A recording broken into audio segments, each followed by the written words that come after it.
Hello guys, welcome to my YouTube channel Mannat let's learn everyday. तो guys, जैसा कि हमारी बुकैब की क्लासेस चल रही हैं, हमारी बुकैब सीरीज चल रही है।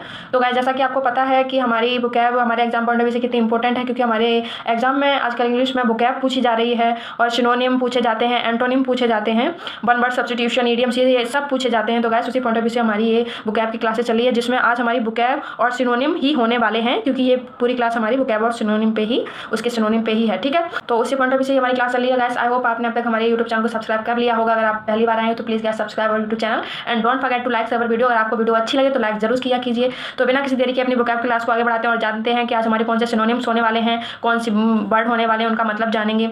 तो अब तक हमारी बुकैब की 24 क्लास कंप्लीट हो चुके हैं। आज हमारी बुकैब की 25 क्लास होने वाली है गाइस, और अब तक हमारे 379 वर्ड कंप्लीट हो चुके हैं। आज हमारा 380 वर्ड होने वाला है। तो बिना किसी देरी की क्लास को आगे बढ़ाते हैं और जानते हैं क्या नया है आज हमारी क्लास में। ठीक है, तो आज का हमारा सबसे पहला वर्ड क्या है?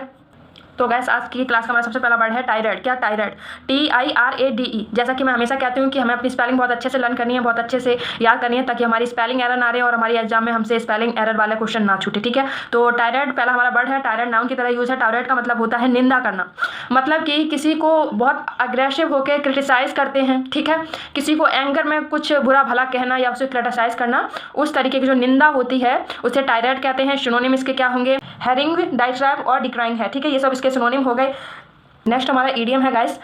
तो हमारा ईडियम क्या है? Off the hook. क्या? Off the hook. Off the hook का मतलब क्या होता है? ऑफ द हुक का मतलब होता है फ्री फ्रॉम ऑब्लिगेशन या फिर फ्री फ्रॉम रिस्पॉन्सिबिलिटी भी हम कह सकते हैं, यानी कि जिम्मेदारी से मुक्त होना। ठीक है, जिम्मेदारी से मुक्त होना, उसे ईडियम में क्या कहेंगे? Off the hook. क्या? Off the hook. ठीक है, नेक्स्ट हमारा वर्ड है एप्ट। एप्ट। नेक्स्ट हमारा वर्ड एप्ट है। तो APT एडजेक्टिव की तरह इसके यूज है। एप्ट का मतलब होता है उपयुक्त होना।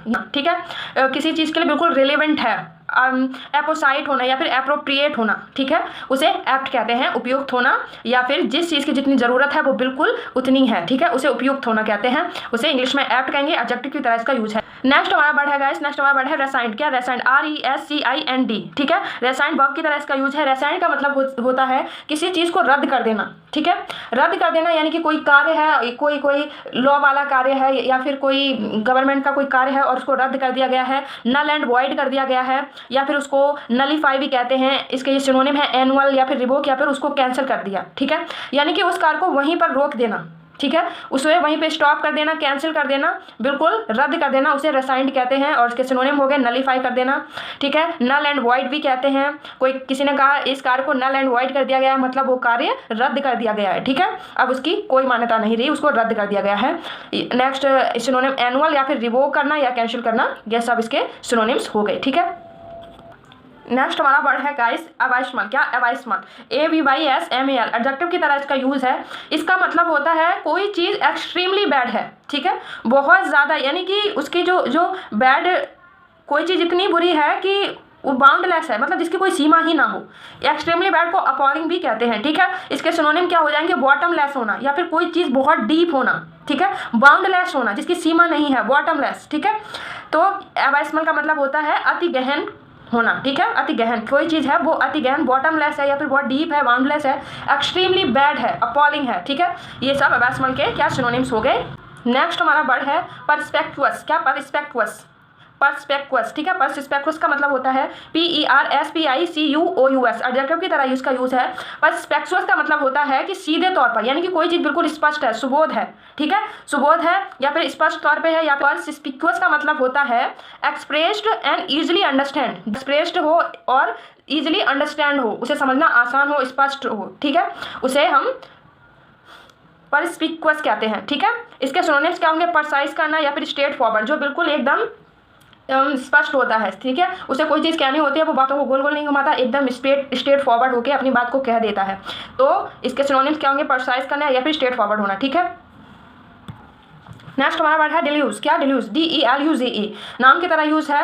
तो इसका मतलब, डिल्यूज का मतलब होता है बाढ़, या फिर इसके सिनोनिम होंगे फ्लड या फिर टॉरेंट। ठीक है, सुनामी आ जाना, यानी कि जल का प्रवाह बहुत तेज हो जाता है, जब चारों तरफ सिर्फ पानी ही पानी हो जाता है, बहुत ज़्यादा बारिश हो जाती है, इतनी बारिश हो जाती है कि चारों तरफ सब कुछ तहस नहस हो जाता है, उसे बाढ़ आना या फिर फ्लड, टॉरेंट भी कहते हैं। ठीक है, नेक्स्ट हमारा वर्ड है मीक। MEE की। मीक का मतलब होता है विनम्र, दयालु, या फिर कोई बहुत सॉफ्ट है, सॉफ्ट काइंड टाइप का पर्सन है, बहुत काइंड है, उसे विनम्र कहते हैं। सिनोनिम इसके सबमिसिव या फिर मॉडेस्ट, जेंटल भी कहते हैं। ठीक है, नेक्स्ट हमारा वर्ड है प्रोपिनक्यूटी। क्या? प्रोपिनक्यूटी।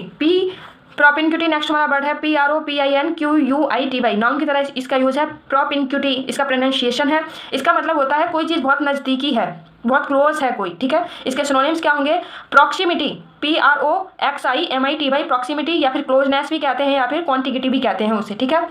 नेक्स्ट हमारा वर्ड है डिरीजन। क्या? डिरीजन DERISION। डिरीजन का मतलब होता है बेइज्जती, यानी कि किसी इंसान के ऊपर हंसना, उसका मजाक उड़ाना, ठीक है, उसका उपहास बनाना, उसे किसी की बेइज्जती करना, डिसरिस्पेक्ट करना, ठीक है, उसके सामान को आहत पहुंचाना, इसे डिरीजन कहते हैं। इसके सिनोनिम रिडिक्यूल भी कहते हैं उसे, रिडिकुलस या फिर रिडिकुल। इसके सिनोनिम्स होंगे रिडिकुल या फिर डिसरिस्पेक्ट करना, लाफिंग करना, किसी पे मॉकरी करना, ठीक है। मॉकरी का मतलब मजाक होता है या उपहास उड़ाना किसी का।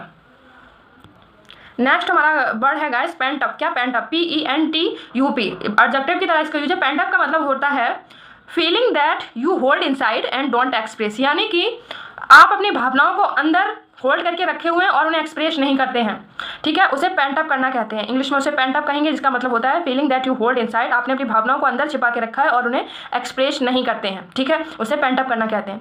नेक्स्ट हमारा वर्ड है परसीव का। क्या? परसीव करना PERCEIVE। नाउन वर्ब की तरह इसका यूज है, परसीव का वर्ब की तरह यूज है। इसका मतलब होता है किसी चीज़ को महसूस करना, मतलब कि आप किसी चीज़ को कैसे महसूस करते हैं या फिर उसे कैसे देखते या जानते हैं, उसे परसीव करना कहते हैं। ये क्रिया होती है, वर्ब की तरह से यूज करते हैं, ठीक है। इसके सिनोनिम होंगे डिटेक्ट करना, किसी चीज़ को जानना, रिकॉग्नाइज, पहचानना, या फिर डिसाइड करना, ठीक है।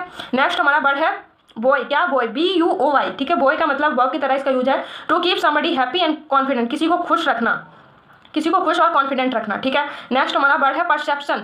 Perception PERCEPTION। परसेप्शन नाउन की तरह इसका यूज होता है। परसेप्शन का मतलब होता है इसका मतलब होगा the ability to see, hear और become aware of something through the senses, यानी कि आप किसी चीज़ को कैसे देखते हैं, सुनते हैं, या फिर उसके कैसे अवेयर हैं अपने सेंसेस के, आपके सेंसेस के द्वारा आपके अंदर किसी चीज़ को देखने, समझने और अवेयर होने की कितनी क्षमता है, कितनी अनुभूति है, उसे परसेप्शन कहते हैं। इसके सिनोनिम्स हो जाएंगे अंडरस्टैंडिंग कैसी है आपकी, अवेयरनेस कैसी है, आपका जो व्यू है चीज़ों को देखने का वो कैसा है, उसे परसेप्शन कहते हैं, ठीक है। Cuddle CODDLE। कडल का मतलब होता है किसी को लाड प्यार करना या फिर उसका गुणगान करना या उसे मानना, ठीक है, उसे कडल कहते हैं। वर्ब की तरह इसका यूज है। इसका सिनोनिम होंगे सेटिस्फाई या फिर कॉसेट, ठीक है।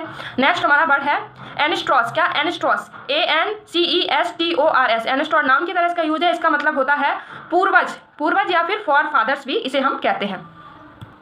सो thank you so much guys for watching this video. आज की हमारी क्लास यहीं पे खत्म होती है। आई होप गैस आपने आज बहुत सारे नए वर्ड सीखो, और आज हमारे सिनोनिम्स काफ़ी थे। सिनोनिम के सिवा बस एक ही इडियम था और हमारे वोकैब में सिनोनिम थे। तो आज की हमारी क्लास आई होप आपके लिए बेनिफिशियल रहे और आपने आज बहुत कुछ नया सीखा हो। आप अपनी वोकैब को अपनी स्पोकन इंग्लिश में यूज़ करके अपनी स्पोकन इंग्लिश प्लस अपनी वोकैब को भी बहुत अच्छे से इंप्रूव कर सकते हैं। और आई होप आपके एग्जाम में ये सारे वर्ड्स आएँ और आपका कोई एग्जाम जो वोकैब आती है कोई वोकैब मिस ना हो। सो thank you so much guys for watching this video. मिलते हैं हमारे नेक्स्ट वोकैब की क्लास में 26 क्लास में। So thank you so much guys for watching this. Take care. Thank you. हाँ, यही रास्ता है।